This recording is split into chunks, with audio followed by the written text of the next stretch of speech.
नामको मिनिङ चाहिँ म्याकडी राइडर विविध हैन तिमी म्याकडीको हजुर म नि म्याकडीकै आज हामीले एकदम डाइनामिक डुओ बोलाएका छौँ हैन तपाईहरुसँगै भ्लग्समा चाहिँ लाइक देखिरा हुन्छ नि त भेट चाहिँ कसरी भएको थियो कता भएको थियो बाइकमा अब प्यासन भएको मान्छे अनि खासमा दाइ पनि बाइकमा प्यासन भएको हुनुहुन्न रहेछ अनि म चाहिँ बाइकर्स नेपाल हाम्रो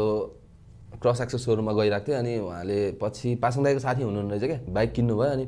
फेरि पिङ्क कलरको किन्नु भयो क्या अनि ठ्याक्कै उसले सेयर भयो क्या अनि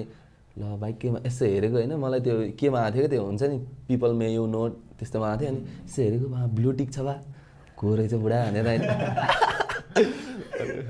अनि हेरेको अनि त्यहाँबाट फ्रेन्ड रिक्वेस्ट पठायो एक्सेप्ट भयो दाइले मेरो भिडियो मैले हेर्नु रहेछ होइन मैले अर्को गएर सुनेको क्या मलाई एमआरले फ्रेन्ड रिक्वेस्ट पठाइन्छ अरे गरेको गएर पासक दाइले भनेको